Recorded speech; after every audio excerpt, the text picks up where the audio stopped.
खेसारी पवन के शोर विवाद पर दिनेश लाल यादव ने तोड़ी चुप्पी, कहा ये दोनों अज्ञानी हैं। तो पवन सिंह और खेसारी के बीच में हमेशा मीडिया में विवाद है। कभी सार्वजनिक मंच पर पवन जी का बयान देते हैं तो कभी खेसारी का बयान देते हैं। बताएंगे कि तुम जो कर रहे हो, क्योंकि देखिए क्या है कि जिन चीजों को लेके वो लोग आज इतना बवाल कर रहे हैं। निरहुआ ने दिया ऐसा जवाब जिसे पवन सिंह को आएगा गुस्सा।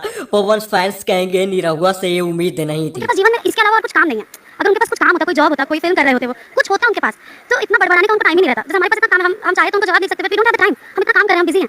तो वो लोग इतने जॉबलेस हैं ना कि खाली बैठे हैं। दिनेश लाल यादव ने कहा जिसके पास शिक्षा नहीं, गुण नहीं, अगर राजा की कुर्सी पर बैठा देंगे तो मुंह से ऐसा ही शब्द निकलेगा। जिसके पास शिक्षा नहीं है, जिसके पास ज्ञान नहीं है, ध्यान नहीं है, गुण नहीं है, धर्म नहीं है, वो व्यक्ति चाहे उसको राजा बना दीजिए, चाहे उसको सुपरस्टार बना दीजिए, तो राजा की कुर्सी पर बैठा देंगे, वहां बैठ के बोलेगा हम तो कुछ आता नहीं है, और उसके बाद जब मुंह खोलेगा तो वही करेगा जो ये कर रहे हैं। भोजपुरी इंडस्ट्री इस समय विवादों से घिरी हुई है। पवन खेसारी में आए दिन ऐसी कई विवादित बोल होती है।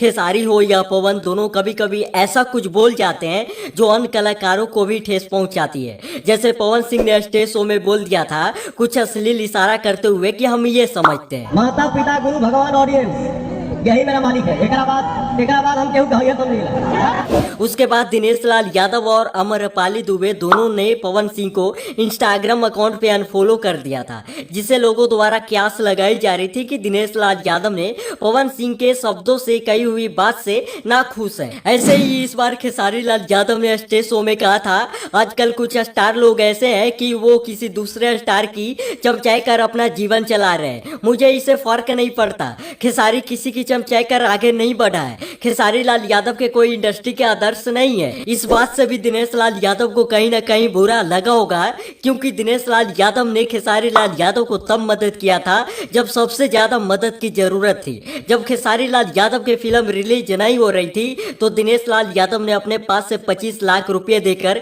खेसारी लाल यादव के फिल्म को रिलीज करवाया। लेकिन अभी हाल ही में जिस तरह से दोनों स्टार स्टेज से स्वर विवाद को लेकर एक दूसरे को टारगेट किया, इसी को लेकर दिनेश लाल यादव ने अपनी चुप्पी तोड़ी और जवाब में ऐसा दिया जैसा लगा एक राजनीतिक, एक सुपरस्टार किसी को अपनी बातों से महज एक शब्द में बहुत कुछ कह दिया और पवन खेसारी की सच्चाई बता दिया। एक हमारे पावर स्टार है पवन सिंह, दूसरी तरफ खेसारी लाल यादव जी है। तो पवन सिंह और खेसारी के बीच में हमेशा मीडिया में विवाद है। कभी सार्वजनिक मंच पर पवन जी का बयान देते हैं तो कभी खेसारी का बयान देते हैं। आखिर मामला क्या है सर? इससे एक छवि भी प्रदर्शित होता है, दर्शाता है। कुछ नहीं छवि होता है। मैंने ये जो जवाब आपको थोड़ी देर पहले रामचरितमानस के लिए दिया, सेम जवाब यहाँ भी है। ऐसा न विद्या न तपो न दानम ज्ञानम न शीलम न गुणो न धर्मम ते मृत लोके भूरि भार भूता मनुष्य रूपेण विदास्यन्ति।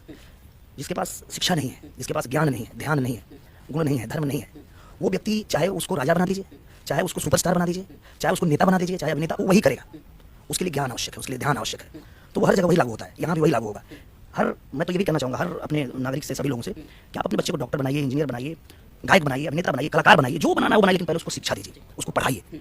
वो पढ़ेगा नहीं तो राजा की कुर्सी पे बैठा देंगे, वहाँ बैठ के बोलेगा हमको तो कुछ आता नहीं है, और उसके बाद जब मुंह खोलेगा तो वही करेगा जो ये कर रहे हैं। कहने का तात्पर्य यह है कि पवन खेसारी इसलिए विवाद करते हैं क्योंकि जनता इनको स्टार मान चुके हैं, राजा बना चुके हैं, लेकिन ये दोनों अनपढ़ है, ज्ञान नहीं है, गुण नहीं है, और जब दोनों में ये सब है ही नहीं तो स्टेज पे इसी तरह अपने मुंह से निकालेंगे। इस वीडियो से सबसे ज्यादा पवन सिंह के फैन गुस्सा में हैं, क्योंकि पवन सिंह दिनेश लाल यादव के चुनाव प्रचार में गए थे, इसलिए पवन फैन के उम्मीद थी कि खेसारी लाल यादव को निशाना बनाकर पवन के बारे में कुछ अच्छा बोलेंगे, लेकिन निरहुआ दोनों की अपने आहाड़े हाथों में ले लिया। बहरहाल निरहुआ के कही हुई बात से और जिस तरह दोनों के अपने तरीका से जवाब दिया है, आप कितना सहमत है? अगर आप पवन खेसारी के फैन हैं तो यहाँ पर दोनों को साइड रखे और भोजपुरी के भलाई के लिए दोनों के सबक सिखाना चाहते हैं तो ये वीडियो जरूर शेयर करें, ताकि दोनों लज्जित होकर आगे से ऐसा विवाद भोजपुरी में न करें और दोनों अपने काम को लेकर हाईलाइट हो, ना कि विवाद को लेकर।